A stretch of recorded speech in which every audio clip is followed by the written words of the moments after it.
war in heaven, and Michael and his angels fought against the dragon.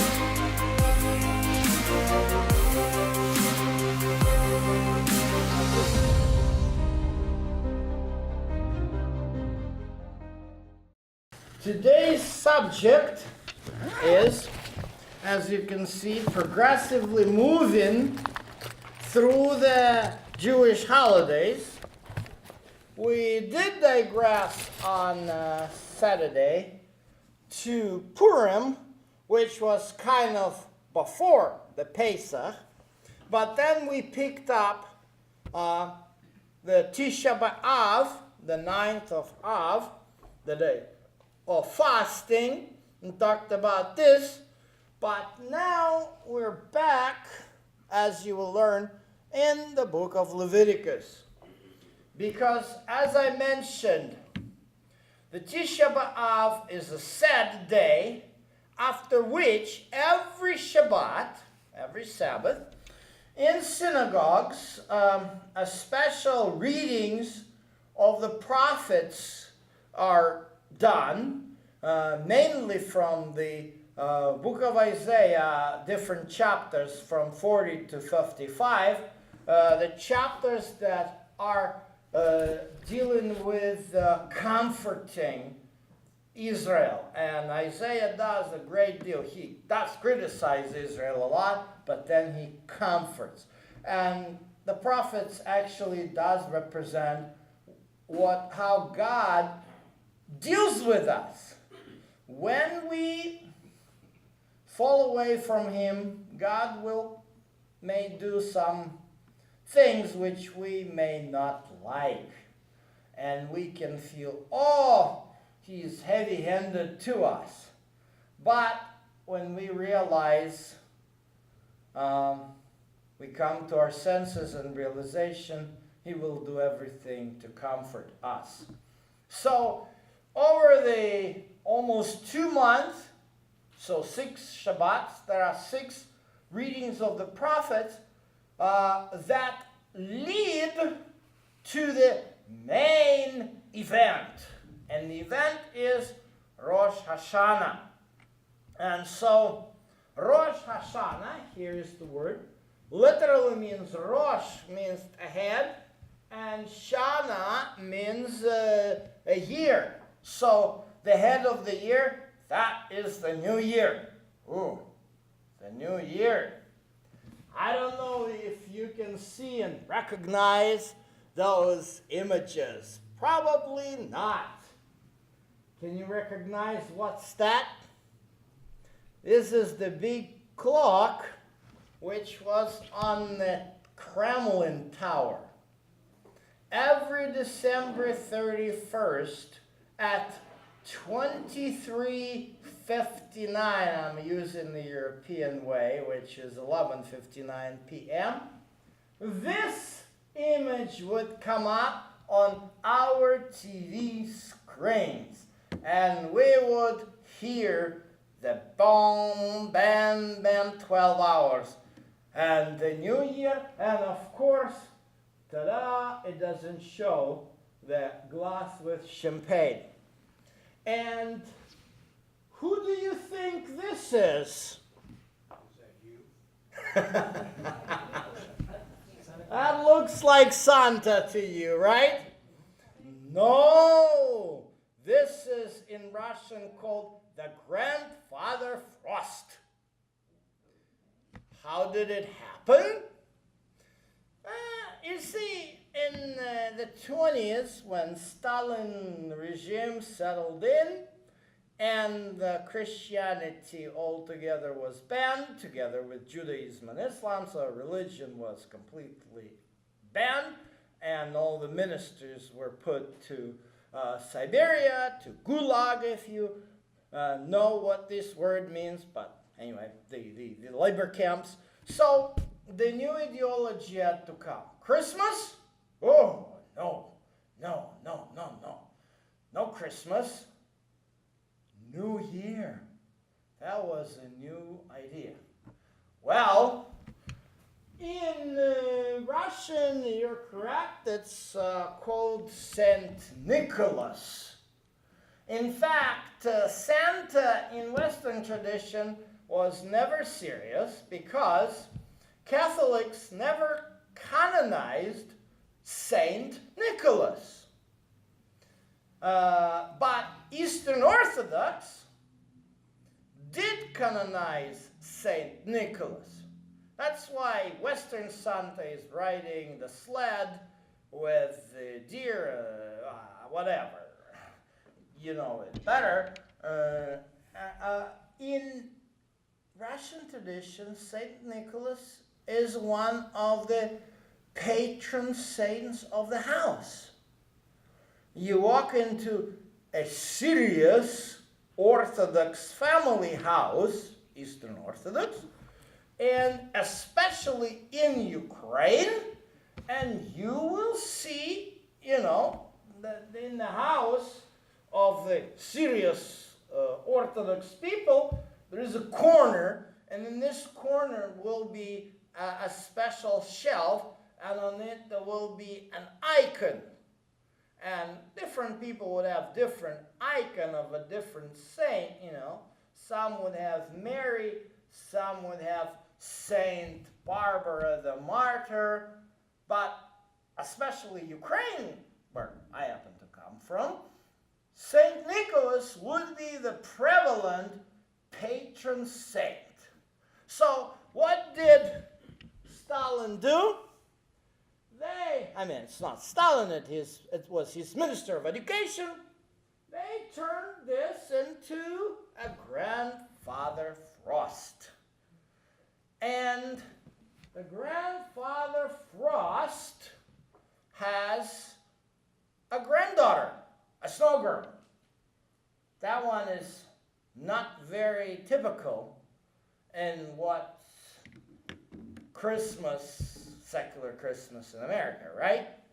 And all of it is now tied to New Year.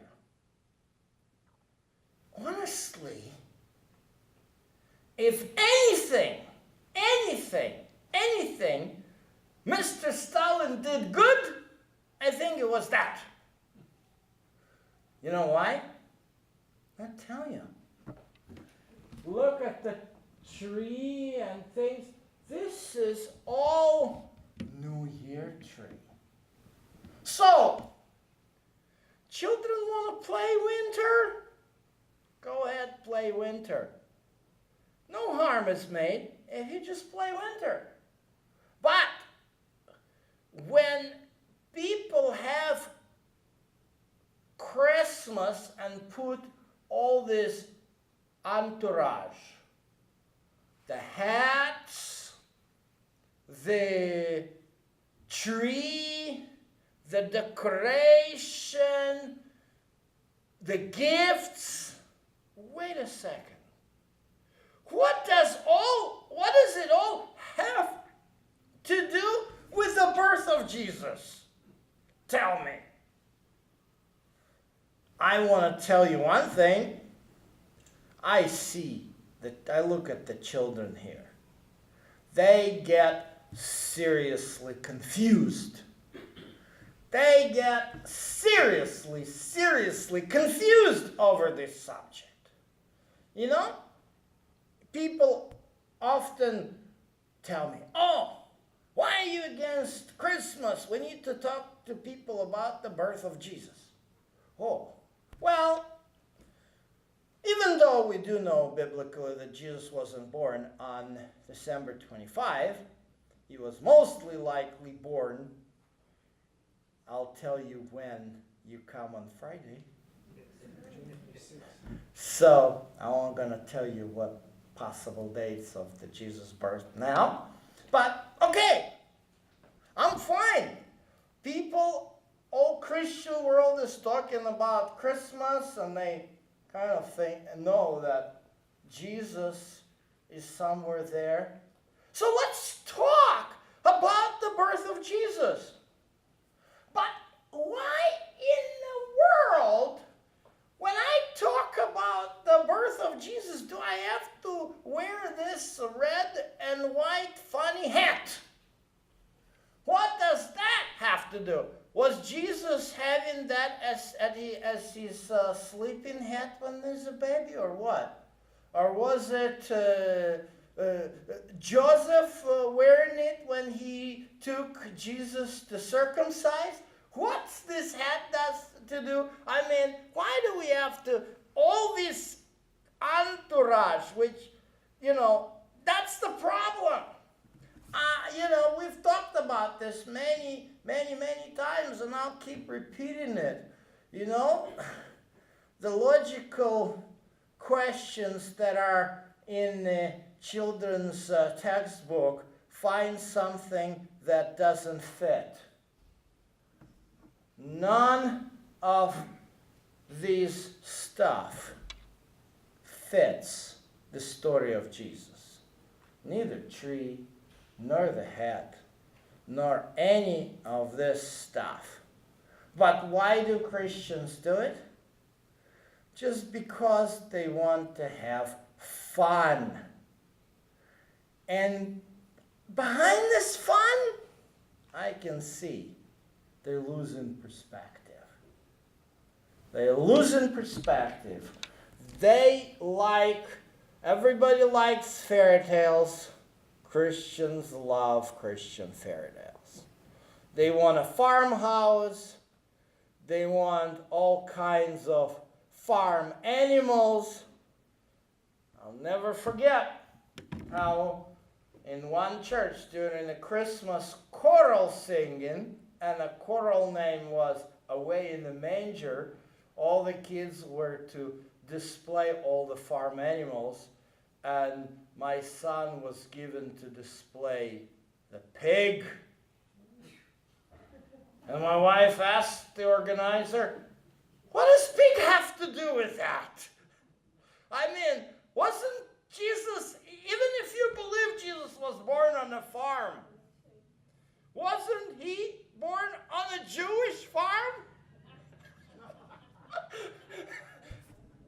I liked last year, I dug out a Canadian website where, I don't know who this gentleman is. He was doing similar things, explaining the real picture of how and when Jesus was born. And so he had this motto on the website, away in the manger, but not in the barn.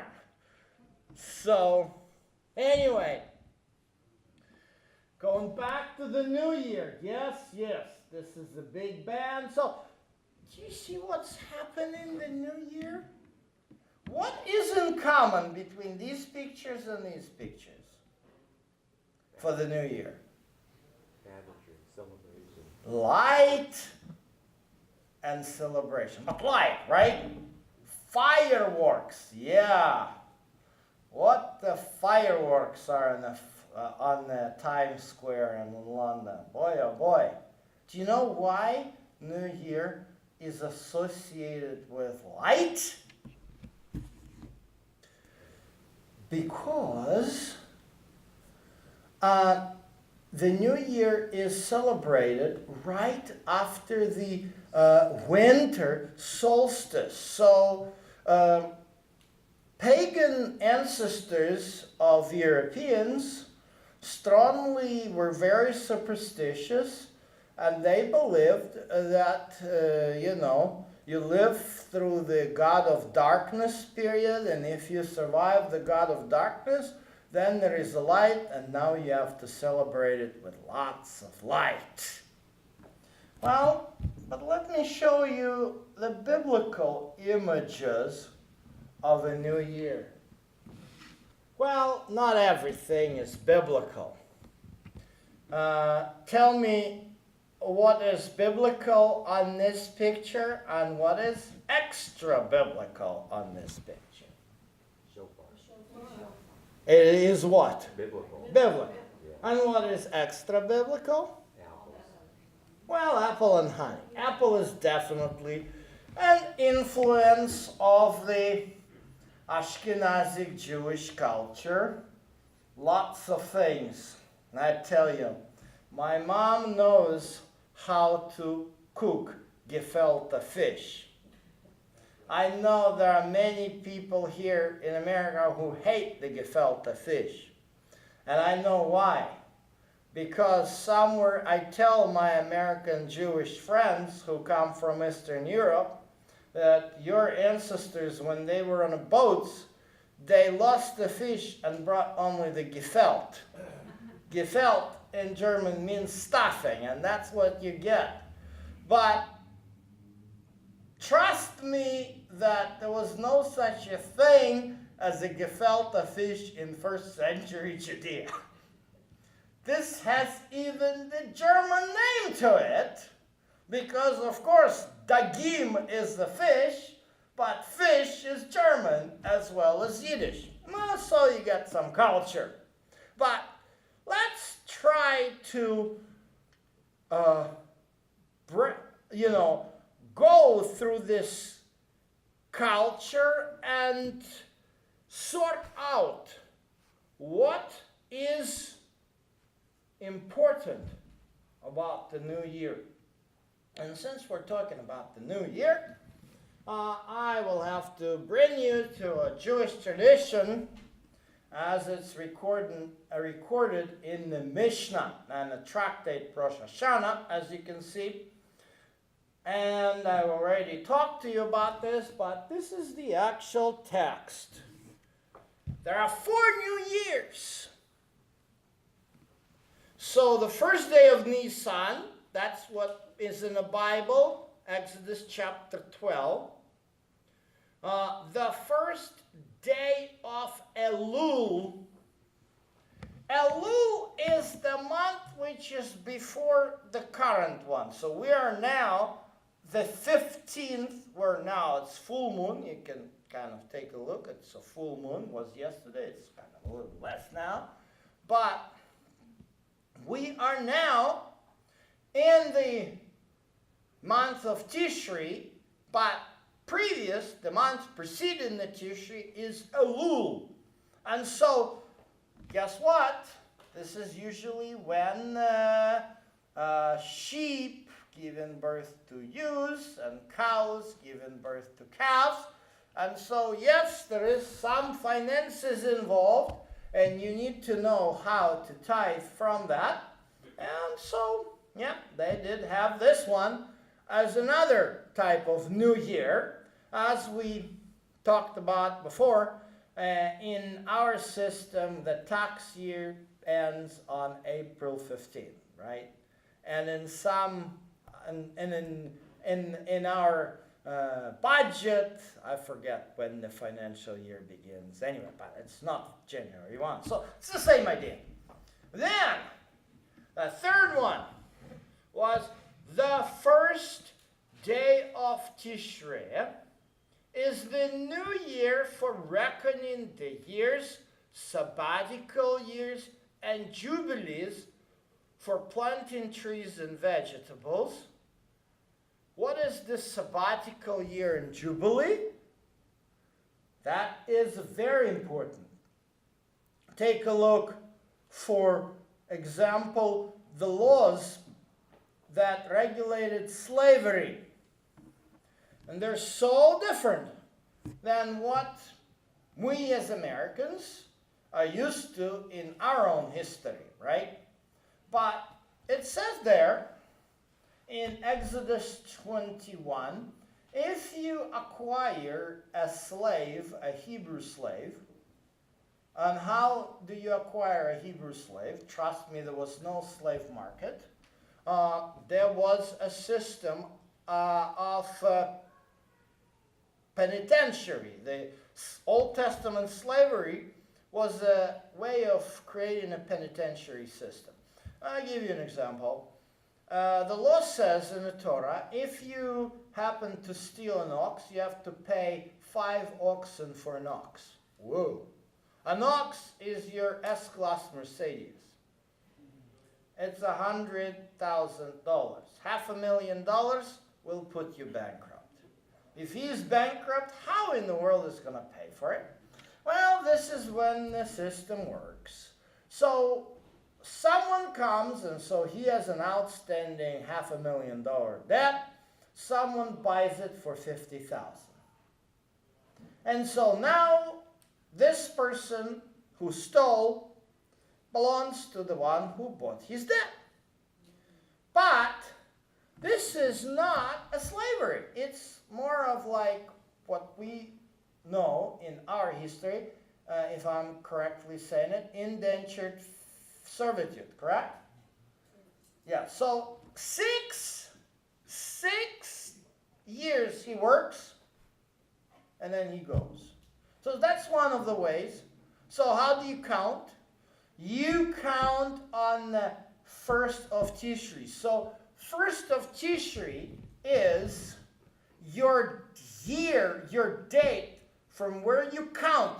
You look forward to that 1st of the month.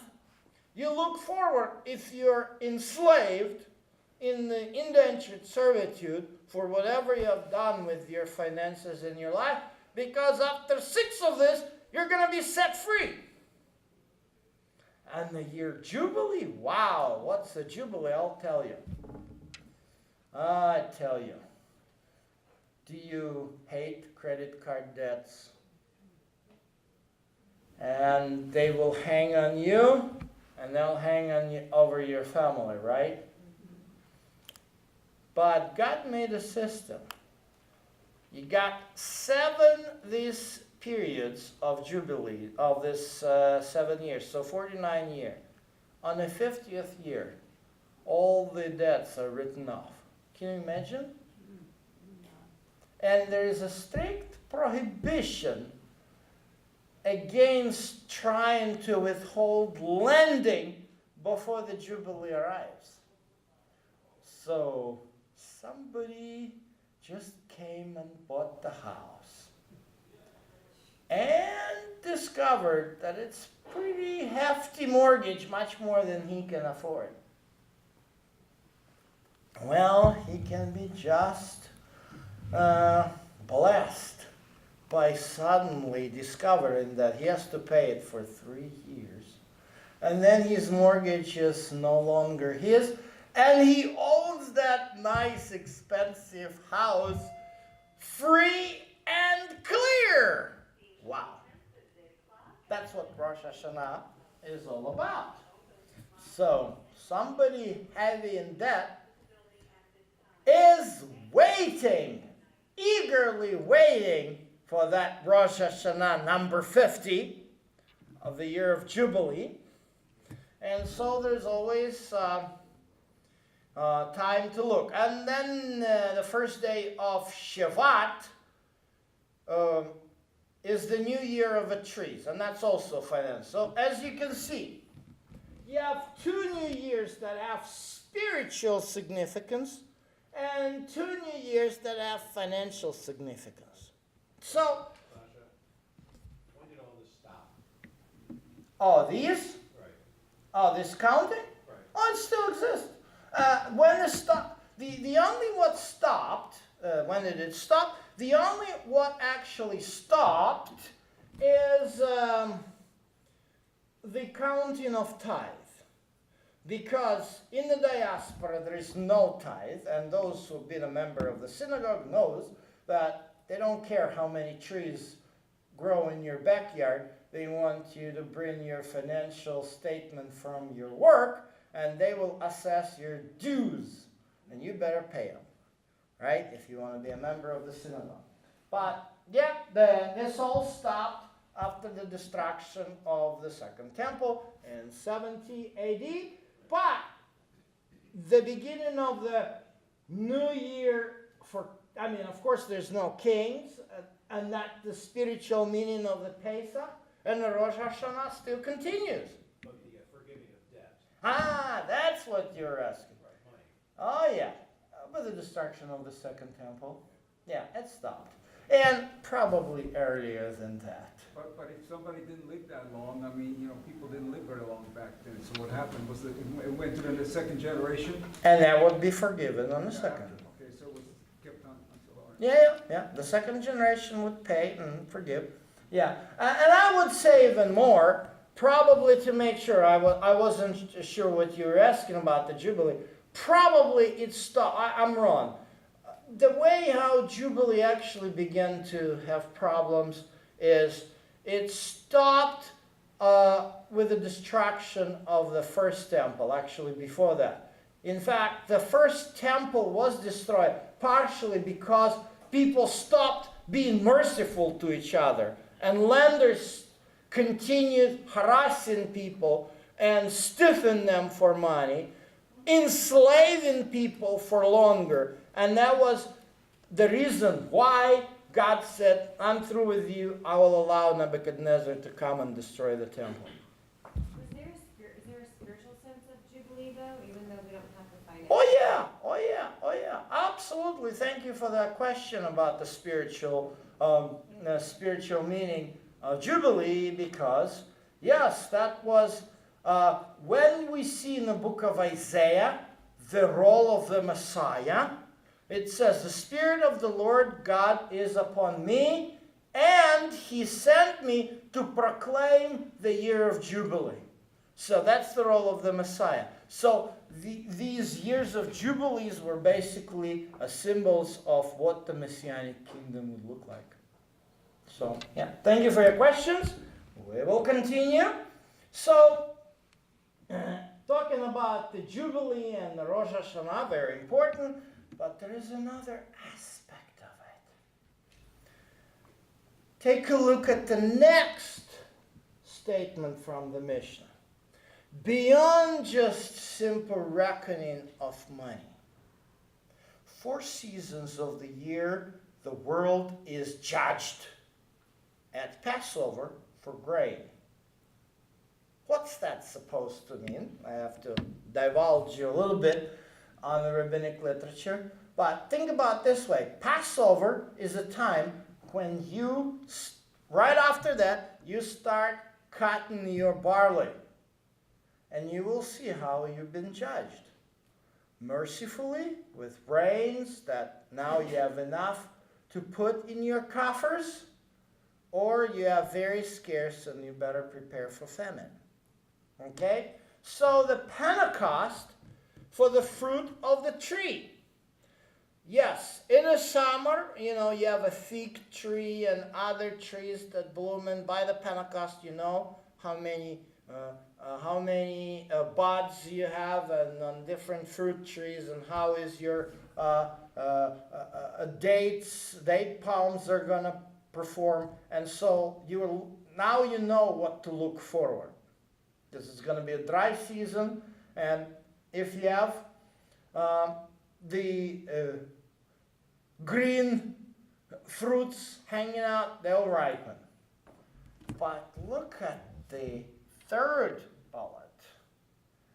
On the new year, see Rosh Hashanah, on the new year, all who enter the world pass before Him like troops, since He had said, He who fashions the hearts of them all who considers all the work. So, all these 3 judgments, rabbis consider just on a material issue, the issue of food. But as you can see here, this is the ultimate judgment. That's what they believe Rosh Hashanah is. And by the way, these are few instances where Mishnah will cite to you a scripture. So why don't we go to scripture, this is Psalm 33, and take a look and see what Psalm 33 is talking about. So hear what it says. Let all the earth fear the Lord. Let the inhabitants of the world stand in awe of Him, for He spoke and it was done. He commanded and it stood fast. What is this subject? Spoke and it was done. Commanded and it stood fast. That is creation. Let's keep reading.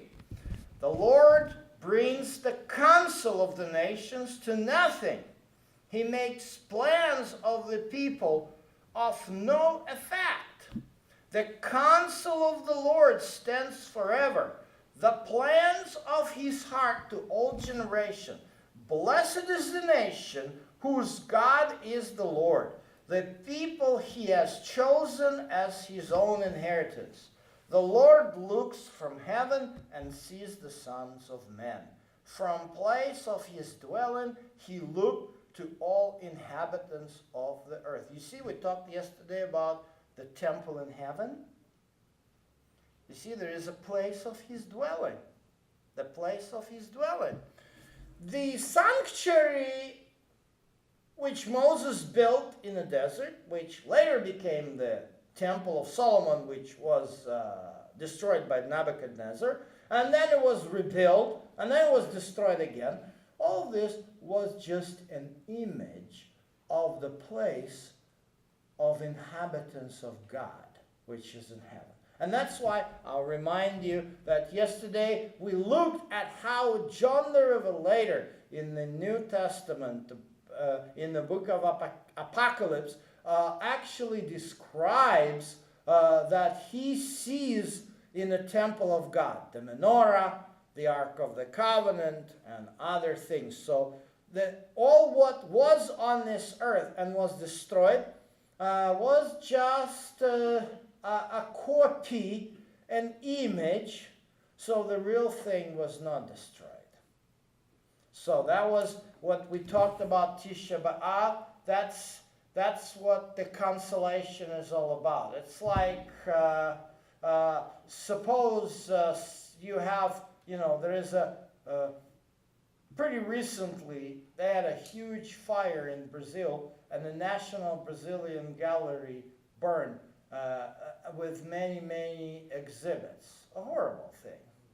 Well, I wish they would have had the copies on display and the original somewhere in a vault.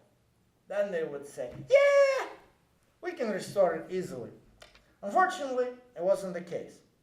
But in case of the temple, Romans burned it, and God says, don't worry. The real things are still in place. They are preserved.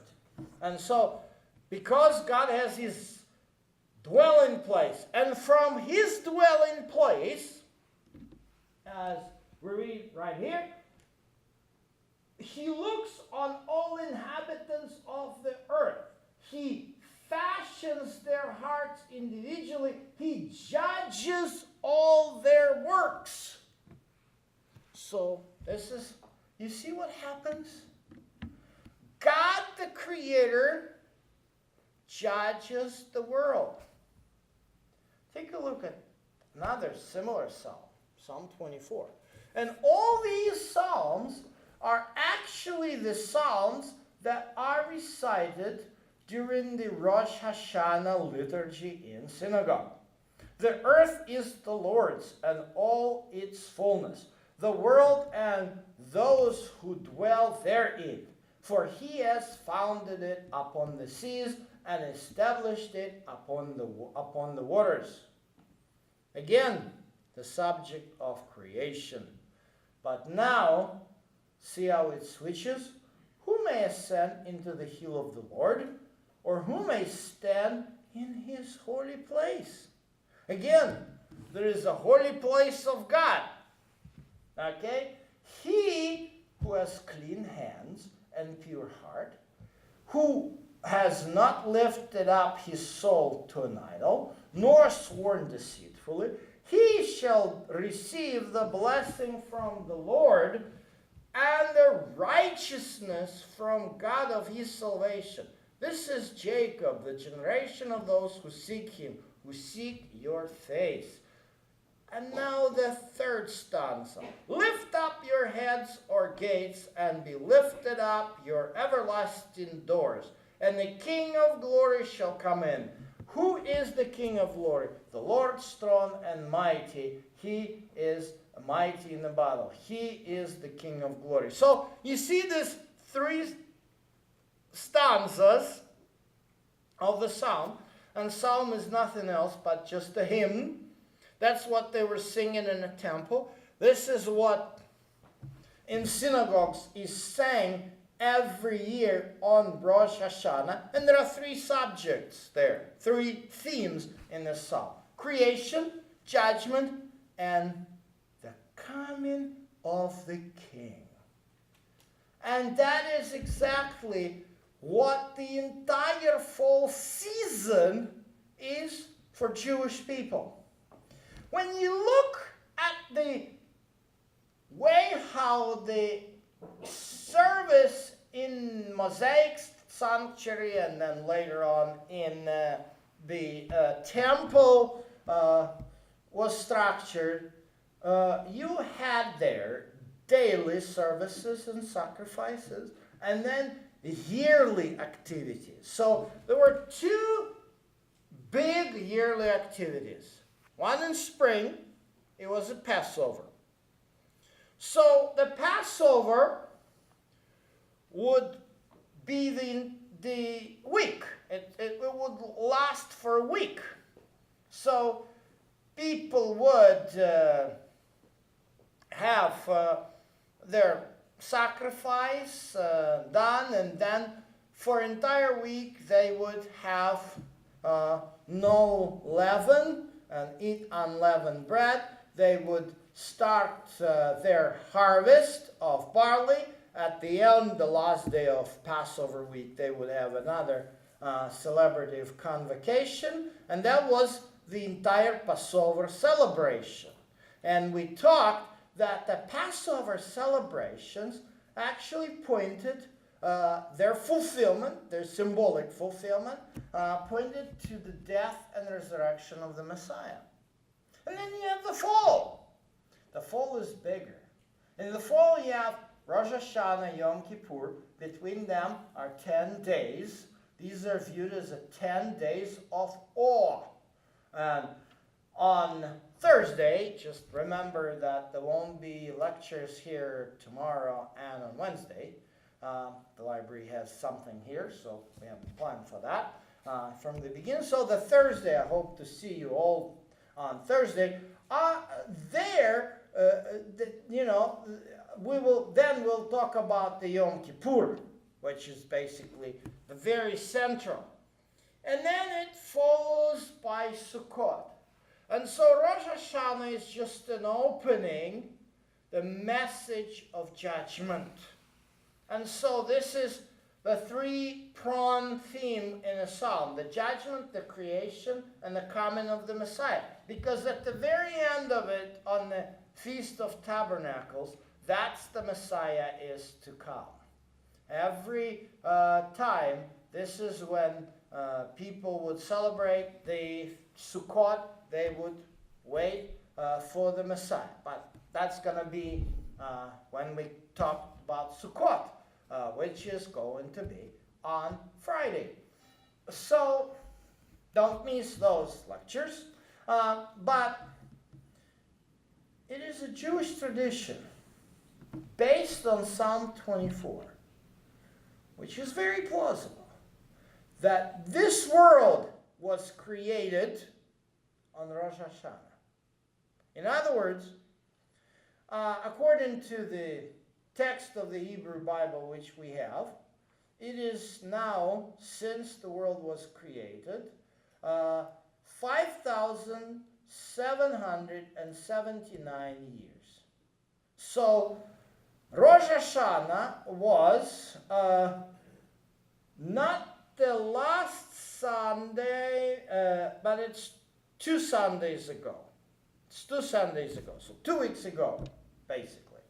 That's when Rosh Hashanah was. So we could say that 2 weeks ago was the anniversary of the creation of the world. Well, the Bible does not directly speak about this, but because of Psalm 24, there is a possibility that that was the case. And so that's what rabbis believe. Take another one. Psalm 81. Sing aloud to God our strength. Make a joyful shout to the God of Jacob. Raise a song and strike the timbrel, the pleasant harp with lute. blow the trumpet at the time of the new moon. Okay? So that is the trumpet, the shofar, which is blown. It's a horn of ram, or could be an ibex, a wild goat, which lives in Judean desert. They have a pretty big horns. So, new moon. Well, yes, Rosh Hashanah is one of the new moons. And new moons are very important to keep the track of time. And so in the Mishnah, Tractate Rosh Hashanah talks about how the new moon is actually declared. You got to have in Jerusalem 2 witnesses that cite the crescent, which just has to come up. So there is an element of visual imprecision. And so they have to go and testify before the high court. And then the high court declares that the new month began. And so the command is to blow the trumpet, the shofar, which is overheard on the top of Mount of Olives. Then they light the big fire, and this fire is overseen across to the nearest towns like Lachish and Hebron. But those who cannot see the fire, they have to send emissaries all the way to Galilee to confirm that, yes, the new month has begun. So this is why blow the trumpet at the time of new moon. At the full moon on our solemn feast day. Solemn feast day, full moon, that is what happens in the middle of the month. That is Yom Kippur. So you blow the trumpet, and as you can see, Psalm 81 does talk about a new moon, but it also implies the new moon, specific 7th month, because it is in the 7th month during the full moon there is a solemn feast day, which is Yom Kippur, the day of solemn assembly where everyone afflicts their souls. And why? For this is the statute for Israel, a judgment of the God of Jacob. I don't have it on the slide, but besides Mishnah, which is the rabbinic document completed in the 2nd century, 200 AD, and reflects the tradition of the period of the 1st century, the Pharisees, the Jewish tradition during the time of Jesus. You also have another document which kind of goes side by side with it. It's called Tosefta. And Tosefta has a very interesting statement. Particularly, it says, on Rosh Hashanah, the people are inscribed in the book of life, whereas on Yom Kippur, these books are sealed. This is why, basically, the sound of a trumpet opens up this 10 days of searching the soul, because you better be ready to be sealed. And so when we look at Leviticus 23, and we see here the specific command to have a blowing of the trumpet and the holy convocation. By the way, it says here, take a look. You shall do no customary work on it. So, they don't call it the Sabbath, as we talked before. Rosh Hashanah is the Yontif, as they say it in Yiddish. Yom Tov in Hebrew, the holiday, the good day. So this is not like a Sabbath where you cannot do things, but you just don't do customary work. So, Book of Numbers chapter 29 gives us a list of sacrifices. As you can see, it is the day of blowing of the trumpet, and you shall offer the burnt offering, 1 young bull, 1 ram, 7 lambs without blemish, and on and on and on the commandments follow. And so, again, speaking about the people who believe that we have to keep all the feasts, well, what are you going to do with all these lambs and goats and other things? And so, if you take it out and just live only a convocation, what do you do at this convocation? This is why I'll repeat what I've been saying all along. You really cannot keep the feast. That's why it's better not to use the term keep the feast. But, well, somebody can say, it means all these rams and bulls and burnt offerings and so forth, who did they symbolize? The ultimate sacrifice. So, they were nailed to the cross, so we don't need this holiday altogether since it was nailed to the cross. I would question that. And the reason is, beyond the sacrifices, there is a serious element on this holiday that is connected with judgment. And where do we read about the judgment? Well, look at how Jewish tradition puts it.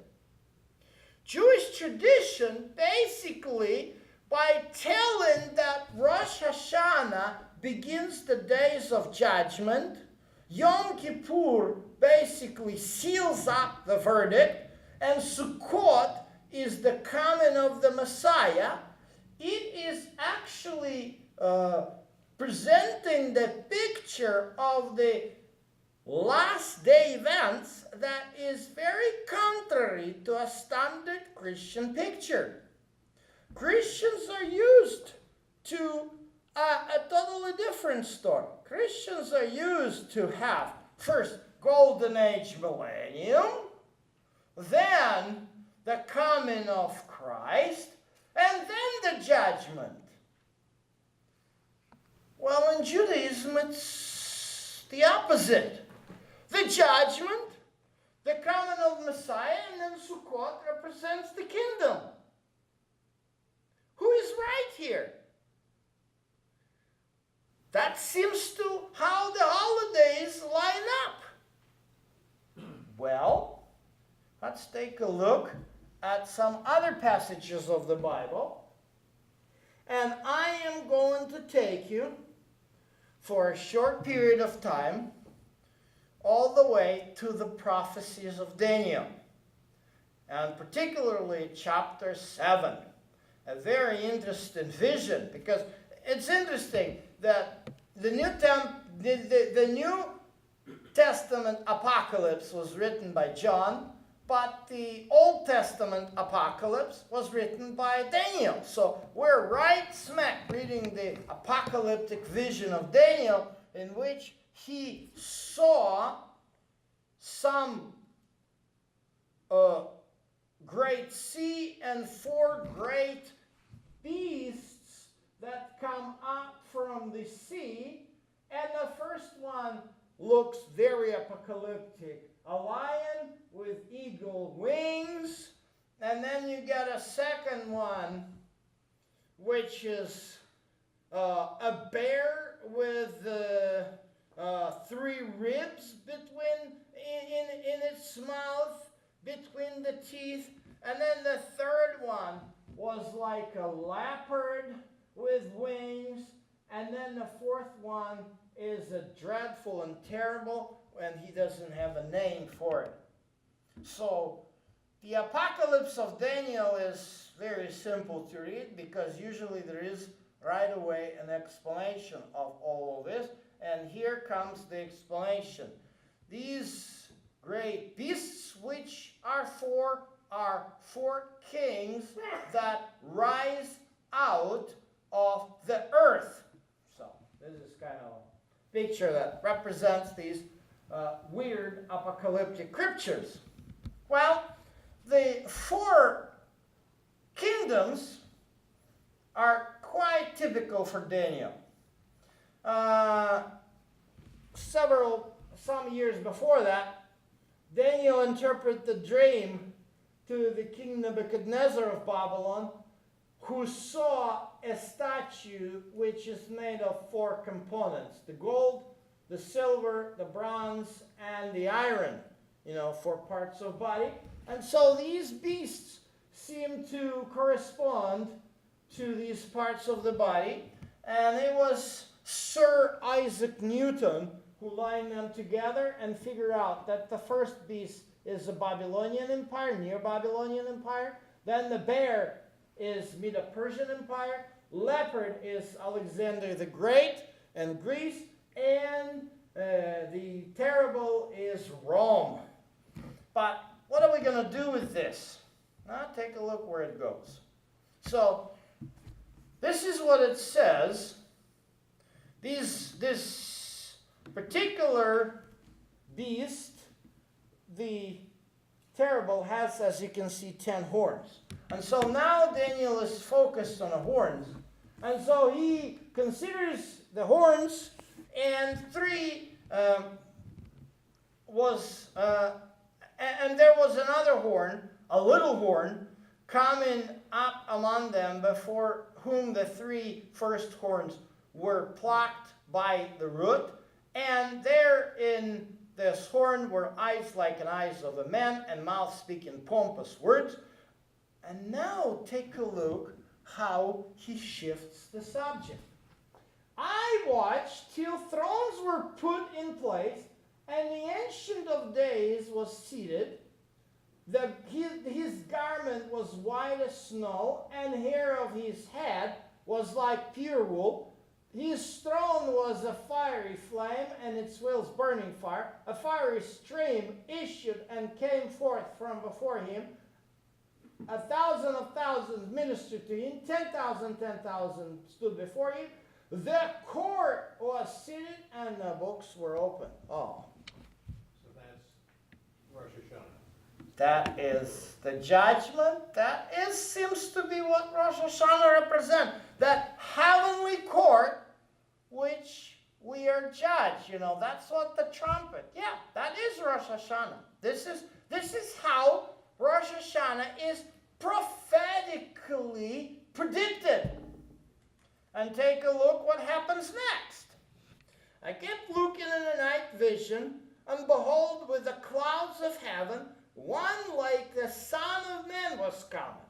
And he came up to the Ancient of Days and presented before him. And now here's the conclusion, which is very similar to the conclusion which is in Daniel 2.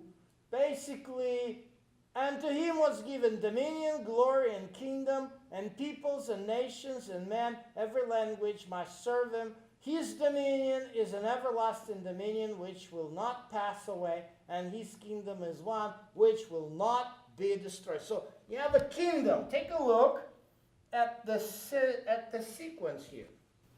Take a look. You have all these 4 empires. You have a little horn. You have judgment, and then you have the advent of the Son of Man, and then the kingdom begins. Not like Christians. Not like Christians. Christians look differently. Christians see all these empires will pass away. The golden age, the millennium will reign. Then the Son of Man comes, and then there is a judgment. Why do they see it that way? Well, they're not that foolish, but they read the New Testament only. And that's the problem. What they see is, they look at the story of Matthew 25. That's where the Son of Man comes in his glory, and all the holy angels with him. Then he will sit on the throne of his glory, and the nations will be gathered before him, and he will separate them from one another as shepherd divides his sheep from the goats.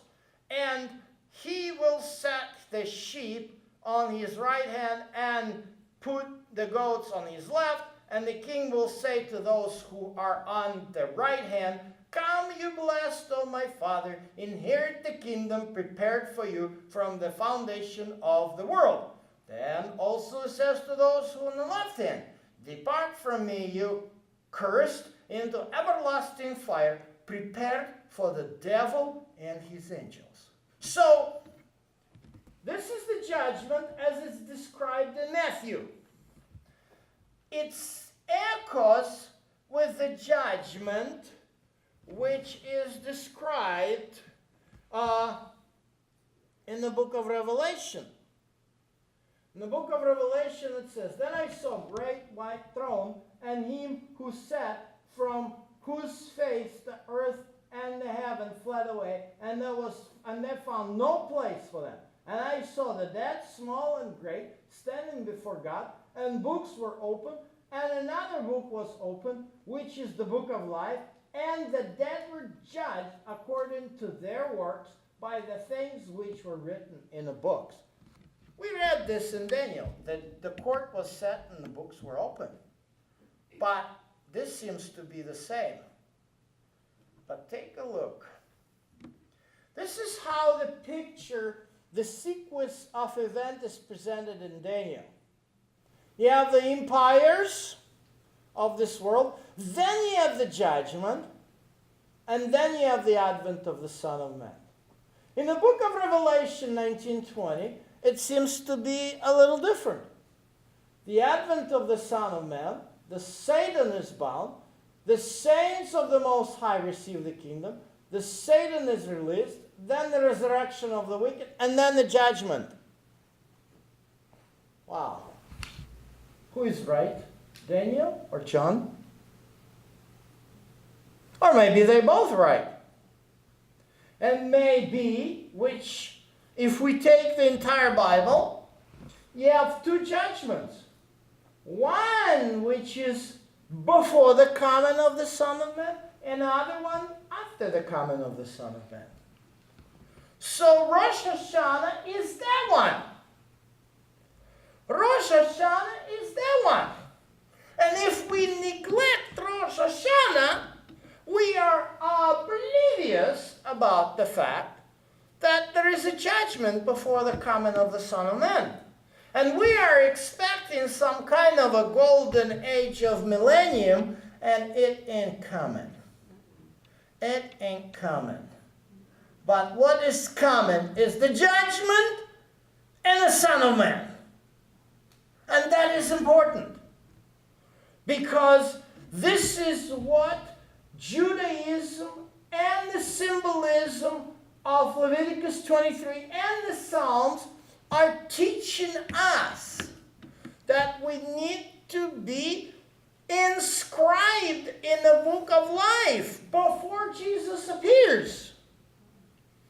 This is why there is a wish for Rosh Hashanah, which says, Lashana Tova Tikatevu. May you be inscribed into the book of life for the good year.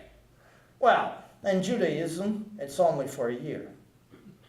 But in the Bible, in the book of Daniel, this is for eternity. The court sat and the books were open. Why are they open? To inscribe us. The books are open here. But there is another book which is sitting beside. The book of life. If anyone is not described in the book of life, where are they going to end up? In the lake of fire. So you don't want to show up for this judgment. But you do want to show up for that judgment. If you want to be inscribed, you better come to here. If you don't come to here, you'll end up here. That's the problem. This is what Rosh Hashanah is all about. Do you see how important it is? Do you see how important not to ignore it and not to say, oh, it's all nailed to the cross, let's just forget about it and give it as a nice Jewish history. Because this is not about Jews, it's about the entire world.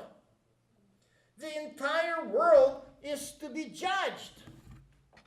Very often, we hear of the judgment. But our fear isn't really justified. Well, the book of Daniel describes to us the way how the judgment is going to happen. Because here in the first part of Daniel chapter 7, that's what we've studied, all this sequence.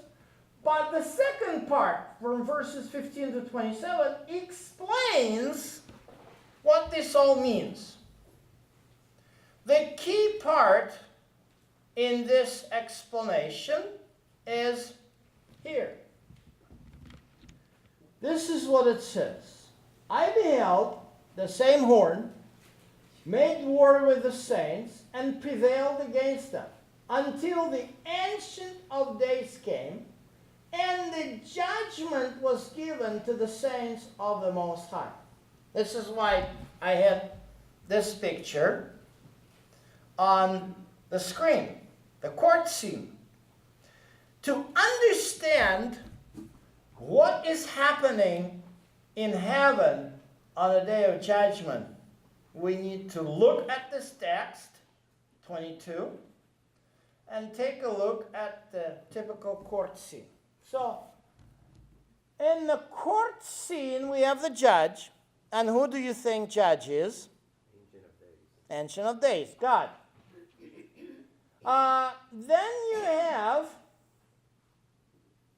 a plaintiff, and then you have a defendant, right? And then, of course, you have a jury. So, let's take a look. Who is the defendant on this judgment? Let's read again. The judgment was set, the books were open, and look at this. I beheld the same horn made war with the saints and prevailed against them until the Ancient of Days came, and a judgment was given to the saints of the Most High.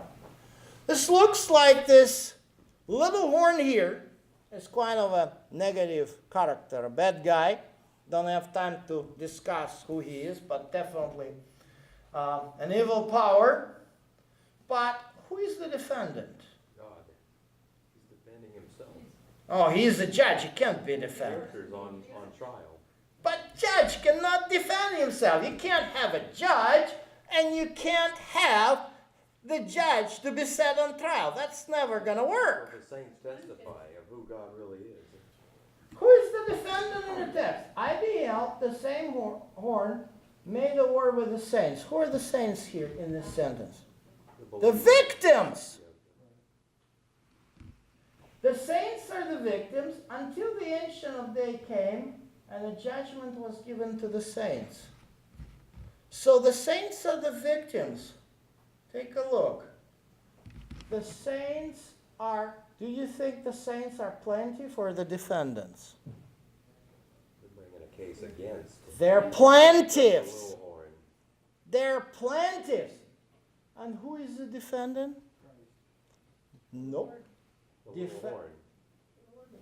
The little horn. Because if you are a criminal, you're going to be the defendant, right? So you see here, a plaintiff's lawyer. Who do you think is the lawyer for the saints? Messiah is the lawyer. You see, this is what this judgment is all about. Messiah, the saints of the Most High. I should have probably written this down because I noticed I'm bringing this, I'm a geek with the law. But I've noticed that some of the people have a hard time understanding a very nice court system, actually. This is the most just judicial system in the world. That you have, you're not a criminal. You are the defendant until you're proven guilty. But, against you is the case. And of course, here is the little horn, the evil power that harms the saints and brings the case. And so, it is the lawyer that brings the case, Jesus, that brings the case against this guy. That's the beauty. That's the beauty of the judgment. Going back into the Psalms, David says, "Judge me, O Lord, my God, according to their righteousness, and let them not rejoice over me." So what does judging do here? Judging is defending. Judging is defending the good name. Psalm 10. The Lord, thou hast heard the desire of the humble. Thou wilt prepare the hearts. Thou wilt cause thine ear to hear, to judge the fatherless and the oppressed. Who are the fatherless and the oppressed? They are the plaintiffs. That the man of earth will no more oppress. So the oppressor is the defendant. So what seems to be the picture of the judgment described by this symbol of Rosh Hashanah is, and that is actually a very important question which was asked of me about, what's going to happen. Yes, the people of God will become the victims of oppression, but there is a court. A divine court is set to clear the names of everyone who will take our Messiah, Yeshua, as the lawyer. The good news is that this is the message for today. The angel in heaven, that's described now in the John's Apocalypse. The angel in heaven is flying across the heaven with everlasting gospel. Good news, right? And what does good news say? Fear God and give glory to Him, for the hour of His judgment, what? Has come. You see? This is the good news for today. The hour of His judgment has come. It's not the judgment of revenge. It's the judgment of defense. It's the judgment of justification. It's the judgment of clearing the name. And that's why the book is open today. That's why I cannot neglect Rosh Hashanah. Because the book is open today. And anyone who wants Jesus, who works absolutely pro bono for every single sinner, you better hurry and retain his services. Because he is here today, our best lawyer, and he will clear our names. Do you want your name to be cleared? Let us pray. Heavenly Father, we ask for you, our Messiah, Son of God, Son of Man, Yeshua, to be our lawyer today, to clear our names, so that we would be completely exonerated and pardoned for all what we have done, and stand pure before you, and be sealed on the Day of Atonement. Amen.